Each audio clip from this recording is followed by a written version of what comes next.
Hi, everybody. Ed Stetzer here, and we're here actually live from the Wheaton College Billy Graham Center studio. And we want to talk some about, well, this fall. And we want to talk some about the challenges and the opportunities. We're going to talk some about the data, about where we are, and ultimately maybe some paths of where we might go.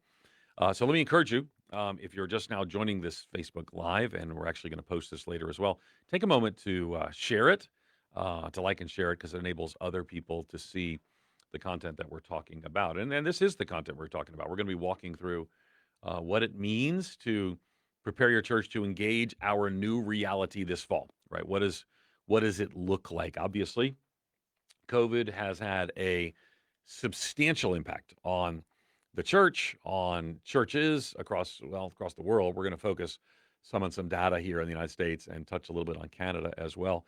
And what does it mean for us moving forward? So let me tell you where we're headed in this presentation. I'm going to talk some about the state of the church statistically, where we are now. I'm going to talk some about cycles of growth, maximizing the return, talk a little bit about what we call Back to Church Sunday. I'm going to talk about He Gets Us, which is an outreach campaign that give you an opportunity. Phase 2 is a very big deal. And then we'll talk about some new resources and some new steps. Let me remind you something that I like that Leslie Newbegin said is he said that the only effective hermeneutic of the gospel is the life of the congregation which believes it. One has to ask how such congregations may be helped to become what they're called to be, and that's what we care about here at the Wheaton College Billy Graham Center. Is where are we now? Let's establish the current reality. So much of leadership is saying where we are, and then where are we going. Now, for those of you who would follow along at Outreach Magazine in my editor in chief column, I have been addressing some of these issues. I talked about 3 post-COVID realities a bit ago, a few episodes ago, a few issues ago, and I talked recently about some realities you need to face. And one of those realities is the changed attendance pattern. We're going to talk about that. So we're going to talk some about the state of the church, and we'll walk through some of what that looks like, and then ultimately give you some, I think, paths forward that would be helpful. So let's talk about the state of the church. First, church turn has been slow even among evangelical churches. Now, when I say even among evangelical churches, the reason I'm saying that is because just statistically, those tend to be among the most vibrant.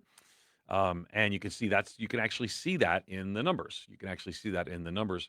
Let's talk about a little bit about where this data is from. So we actually talked with the Hartford Institute, and they've been doing this research project. It's actually a 5-year research project. Scott Thumb is a friend here of the Wheaton College Billy Graham Center. Has done some research with us, some presentations with us, and 49% of evangelical churches are now at or above 2019 attendance numbers. Catholic and Orthodox is at 32%, and mainline Protestant 33%. Let me make sure I explain what that means. That means that the majority of churches are not at or above, right? So they've declined. So, but just 51%. When you look at the whole, the numbers of decline are larger. Now, so here's the thing. When I talk about some of the numbers that are here, I want you to know, and I want you not to miss that your situation may vary. I preached yesterday at a church in Tennessee that's attendance was more than it was pre-COVID, right? My home church, and it's different by region, let me add too. So my home church here, we're actually below where we were. Actually, if you go across the north, you'll see that post-COVID, the numbers are lower. Now, I have actually been using, based on just my kind of observation, and that when you look in the northern cities, northeast, northwest, they have been hit the hardest.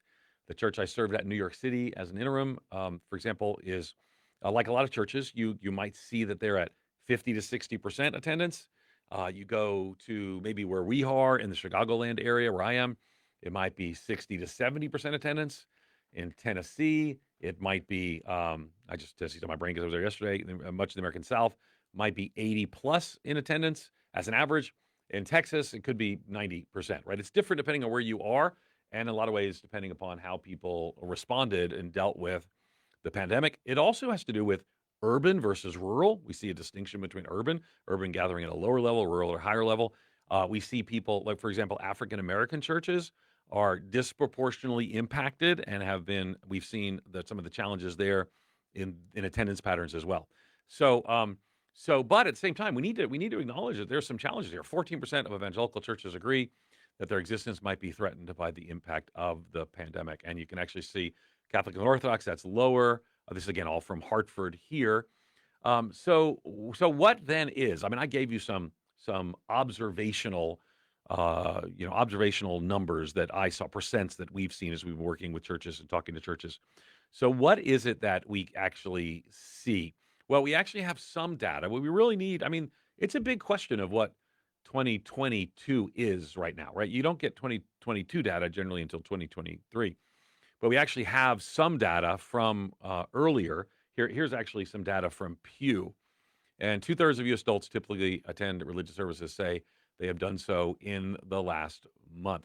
So you can actually look at the numbers. If you look closely, you might have to enlarge your screen, but if you look closely, you can actually see attended a religious service in person from July 2020. You can see 13, 17, 26, 27, all U.S. adults.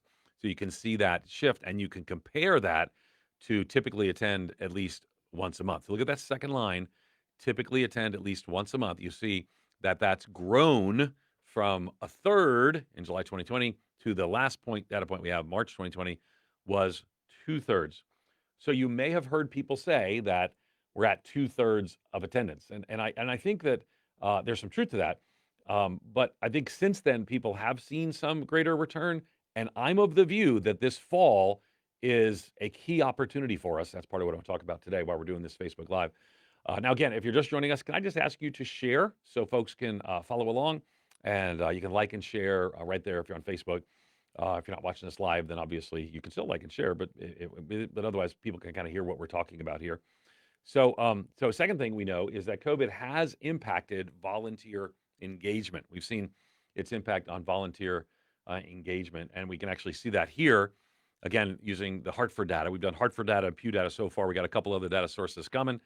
But 25% of church congregation members who served as volunteers in 2021 is down from 40% in 2019. That's a pretty big, stunning shift. Now, I want you to not miss that actually in many churches, right, giving is up, attendance is down. That's a pattern that we're hearing a lot. Giving is up, attendance is down. And the number of volunteers has declined across the board. But in some churches, some of the more involved people have gotten actually more involved. We'll talk more about that later. So also, online church is here to stay. Most churches are now moving to some form of hybrid model. Now, what's interesting about the hybrid model, that has some interesting mix of consequences. Some churches are right now asking the question. I recently was with just a group of pastor friends. We have a little gathering that we do.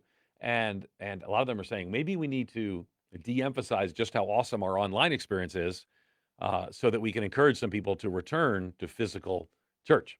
Now, again, I'm going to be talking about returning to physical church for some who have not yet and how to encourage them to do so. I'm going to be, and let me just say that I'm going to talk about in a post-COVID experience. And I know that when I say even words like that, some people are like, well, we're not post-COVID. And I get it, but we certainly are dealing with COVID differently as a culture, as the globe. We've moved in a different direction. And I also recognize when I talk about returning to church that, and I hope you'll listen charitably, that I recognize that for some people that may not be possible. There might be physical situations, there might be health situations, but in general, we're going to talk some about that. Now let's talk some about the hybrid thing that we're talking about, because I think that's going to continue. 85% of churches are now offering hybrid services, both in person and virtual. And 15% of those surveyed in November said they were solely gathered in person, and 3% opted only to meet virtually. And again, 80% of congregations who maintain a hybrid model showed overall growth at 4.5% in the past year. So these are 2021. This is 2021 data.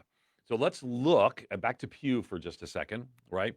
So roughly 1 in 5 Americans who typically attend services monthly have participated virtually, but not in person in the last month. Now, this is from March 2022. So let's think in terms of where we are in pandemic time. So, right, so that's March 22 is you're at the kind of some of the Omicron waves still going on.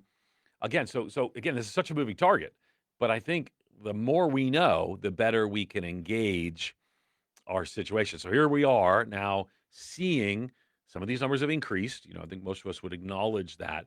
So, but online church is hearsay. And what does that look like? Well, if you're interested, if you go to churchleaders.com, I have an article there right now. Matter of fact, I'll ask Suzanne if you go to churchleaders.com and just post in the Facebook chat that link to that article, churchleaders.com/Ed Stetzer. You'll be able to find that really easily. So let's talk some about what that means for this fall, this autumn. They tell me I have to start saying autumn because I'm going to be moving to the UK in October to teach there this fall at Oxford. And every time I say fall, they say they don't have fall in the UK. It's autumn. So this autumn. I think one of the things that we know is that most of us have sort of observed that congregations go in cycles of growth. Now, let me, with a caveat, say that I know that it's different in different places, right? So I was recently in the California desert, right? So, and they tell me that their attendance really just goes way up in January. Well, that's not most people's experience. So let's talk some about seasonality and cycles of church growth. Seasonality, the rhythms of church life. So seasonality in church attendance is important because it does impact kind of how and when people engage. It does impact how and when people engage that seasonality. So let's talk some about what that looks like. So some of the seasons of church life, right, in our world, where we tend to be controlled by two dominant rhythms of school and work. One is spring, right? It's out of the hibernation. Here, take a look. It's out of the hibernation, more social events, momentum to Easter. And then there's fall, back to school, sometimes back to church. They reevaluate family priorities, lock in routines, momentum to Christmas. Whereas we also know that times of stagnation, in most cases, not in the desert of California, right? We know that it's different in different places, but in most places, winter is more home time, shorter days, maybe seasonal affective disorder. So in my case, we in Chicagoland, I assure you that January and February are not times of significant church growth, new people visiting church. But summer, same thing. More activity outside, people engaging, vacation from school to work, things of that sort. So the influence here that I don't want you to miss is weather contributes to the seasonal shifts in attendance. And again, I'm quoting here. It says, although weather contributes to the seasonal swings in attendance, its effects are greatly augmented by school schedules and summer vacations. You know this. The study confirms, this is a research project done, that a collapse of attendance from mid-June through mid-August, and as schools let out, weather improves, vacation time abounds, the lure of alternative activities all but empties the churches. Okay, so we are coming out of the summer. Is there opportunity for us? I think there is. There's actually a fascinating study done, and it was actually just a study of a pattern of a series of churches in the Midwest. And let me show you, again, this is just one, not a lot of studies like this. When you find one, it's kind of gold. But take a look at this chart, right? So you can actually see, of course, Easter's big day. You know that. You see that, right? But notice how things build up to Easter, right? In this case, they had a snowstorm here and here. But so how things build up in the spring, down in the summer. Labor Day forward, back up in the fall, post-Christmas, huge, pretty collapse. But again, so we don't have a lot of data on this. So when we do, we want to rejoice. At the Stetzer house, when we have data, it's a happy day. So what does that mean? Well, what that means is that I want you to think in terms of a typical growing church as almost like a two-humped camel in a sense, right? You got spring, summer. We got fall, we got winter. Now, again, I'm going to be in Australia, and I recognize seasons are reversed, right? But the principles are there are certain seasons when people engage in new activities, including churches. There are certain seasons when they engage less. So what does that look like in a growing church? Well, let's take a look.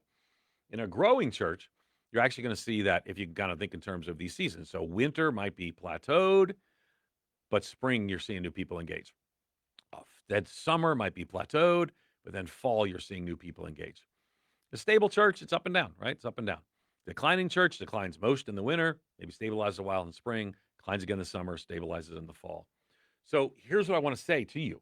is that right now, already, you will see that this autumn, there's going to be a significant number of people. Now, what does that mean percentage wise? I'm just saying across the country and around the world, there are probably going to be millions of people who have decided that maybe they had disconnected from church, maybe they're reconsidering these things, but the opportunity now is before us to engage them this autumn and to what we're call maximize the return, to maximize the return, right?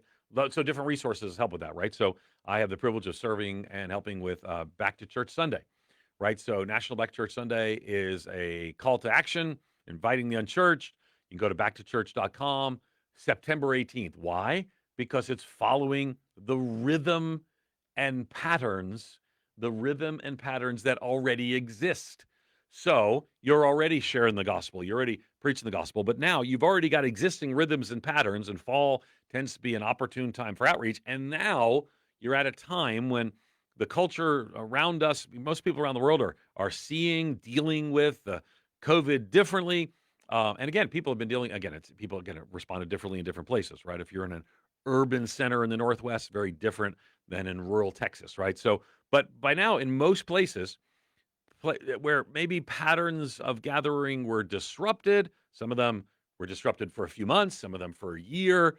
But either way, this fall could be that time. And I believe that we've got to take a hold of this moment and maximize this back to church moment. So that's what I want to talk about for a few minutes is maximizing this back to church moment. And we'll find this opportunity to step into this space showing and sharing the love of Jesus. And that's what we're passionate about here at the Wheaton College Billy Graham Center. I know you will be as well. So that being said, what does that look like? Well, let's talk about three things moving here. Now, let me also mention to you that you are welcome now. Hopefully, if you're watching on Facebook Live, if you haven't already and you just joined us, you can rewind and watch the rest of it later. But can you like and share? That'll help us get the word out. It's free, not selling anything here, just trying to help churches, right? So if you can like and share, that would be awesome. And my crack team here, Suzanne's where she's manning the Facebook comments too. If you have questions you want to send on my way, you can do that as well. Drop those in the chat. And by the way, too, other people can engage in the chat as well if you'd like. So a couple of things, right? So I think it's the key time to focus on vision, mission, and alignment. I think it's an opportunity to offer clear on-ramps for new members and spiritually interested. And I think it's an opportunity to explore partnerships and collaborative opportunities, right? So what would some of that look like? Well, let's look at these things. We'll look at three things, right? We'll look at three things. First, and again, if you can, feel free to screenshot this.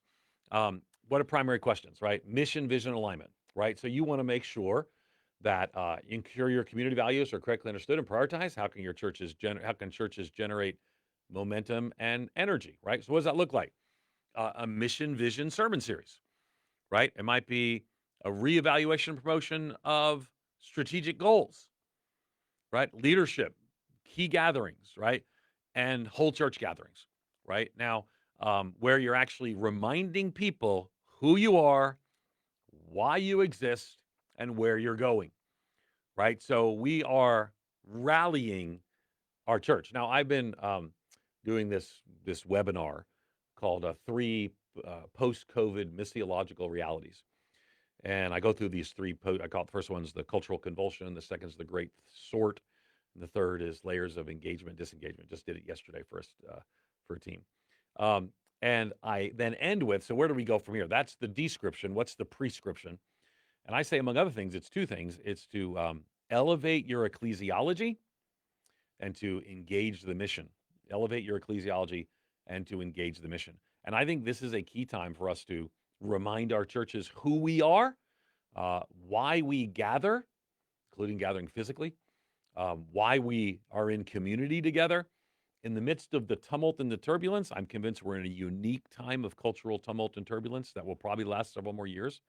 Doesn't last forever. You know, we've seen seasons like this in the past, the late 60s, the late 1800s. Probably going to get worse before it gets better. So we need to be clear who we are, whose we are, and where we're going. So that's Return Church Party 1, Vision, Mission, and Alignment. Number two is new members and spiritually interested on ramps, right? So I'm convinced that this could be one of our greatest seasons of evangelistic impact, and it could be one of our greatest seasons of evangelistic impact.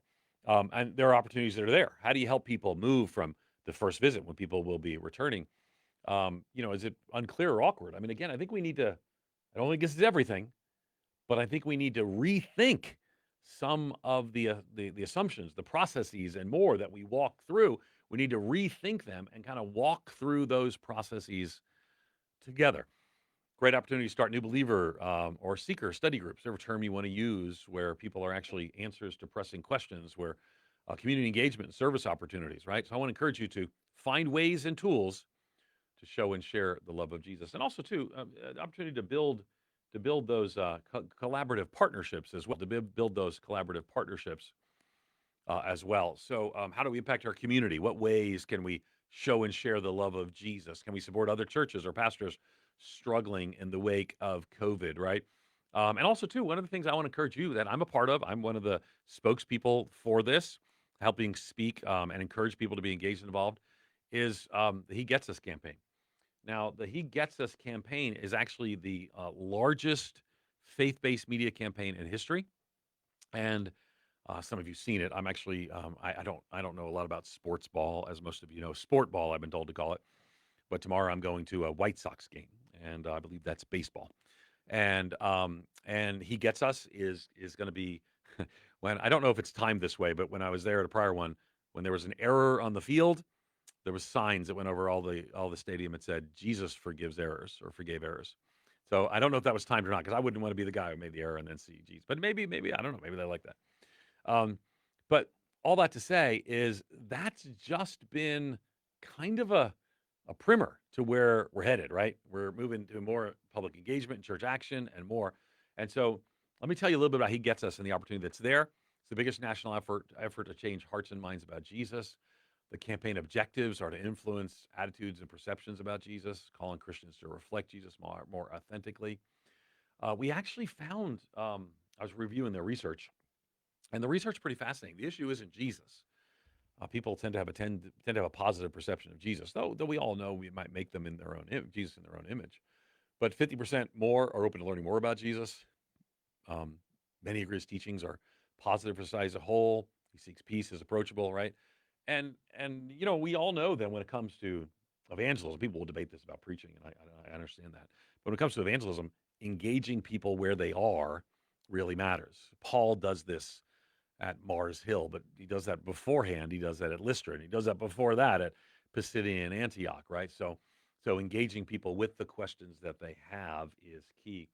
So the results so far, 300 million YouTube views, 3 billion impressions. Prayer requests given, YouVersion plans started, right? People connected to churches. That's a key thing. 55,000 people connected to churches. Now, these are the results as of June. So 3.74 now million unique visits to the He Gets Us site. So people are talking about, you've probably seen them. They're kind of everywhere, or they've been permeating culture all over the place. You can see that's Times Square on the right. That's Las Vegas on the upper left. NASCAR, baseball games in the lower left, right? So actually, I think that one in the middle right was the White Sox game that I was at last time. But again, this is they're designed to be to start conversations about Jesus. Right? It's an opportunity for your church to start conversations about Jesus, because it's a part of a sustained national conversation, and we hope that people are ready in our churches as well. So one of the things we're doing is we're helping churches launch He Gets Us hubs. He Gets Us hubs, curated content to engage the conversation, available to you beginning September 12th. And we're gonna have we're gonna launch some of this in a webcast as well, in partnership with He Gets Us and Galoo. But we've got all kinds of stuff. Like, so our team here at the Wheaton College Billy Graham Center has been working with sermon series. We got people working on prayer guides, people working on Bible reading plans, small group studies, all this stuff. And so I do want to actually encourage you to take a moment and to sign up for that preview, right? It's actually part of a series we'll launch. It'll be an ongoing series. We have different thought leaders each month. We're going to learn more about the campaign. And on September 28th, You're going to actually meet the creators of He Gets Us. And if you look at the website, it's hegetsuspartners.com, engaging culture, right? So you can register for it's the engaging culture series, hegetsuspartners.com slash engaging culture. So let me invite you now to take a few moments and to drop your questions and your comments. And then, because I want to talk, and I'll give one more example while you're doing that. So we've gone through this pretty quickly. Hope you took some screenshots as you went. Your questions and comments are welcome if you're watching live on Facebook. If you're watching live on Facebook too, and you wouldn't mind liking and sharing, help other people to find this, we sure would appreciate this. So if we're walking in a season when there's already patterns that people re-engage in seasonal cycles, and we actually, again, we know that to be true. We can see that statistically in research projects, right? Spring, fall, we've all seen this, depending on where you live, again, with exceptions, in our own experience. That's why most churches launch a fall outreach, excuse me, launch a fall outreach or a spring outreach. So here we are. We've got this moment here. We got this moment here. So the question I think for us is how do we maximize this moment? How do we maximize the return? So a couple questions that Bryn shared. One of them is, does this apply to the world or just the U.S.? Well, I think the answer depends on where you are in the world. But the reality is, in wherever you are in the world, because I recognize Facebook, you can actually get all over the world. Depending on where you are in the world, there are patterns, and for most of us in the well, it's not just a northern hemisphere thing, but most of us school patterns. Are there differences, right? Australia goes back to school different pattern than we do, but that back to school moment is when people are sort of reemerging from their summer activities and more and stepping into a more organized life. So sometimes people ask me for church planning. So when do you start a church? And I say you don't start at Labor Day, because obviously Labor Day in the U.S. is the first Monday of September. I know that because I was born. My mother was in labor on Labor Day, so I know Labor Day well. But and she told me later that it was named after her being in labor. So I didn't. I was little. I didn't believe that long term, but for a little while I did. But Labor Day, not a great time because that's kind of the last weekend of summer for us in Americans. In Canada, a little different pattern as well. And so you wouldn't want to launch on Canadian Thanksgiving in October either.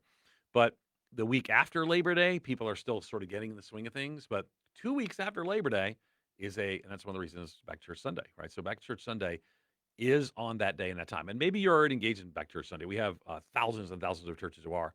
But if you're not, you can still be. If you go to backtochurchsunday.com, and you can get the information right there, and you can actually use the resources there, connect, invite others as well. I'm super pleased to see all this going on with Back to Church Sunday as well.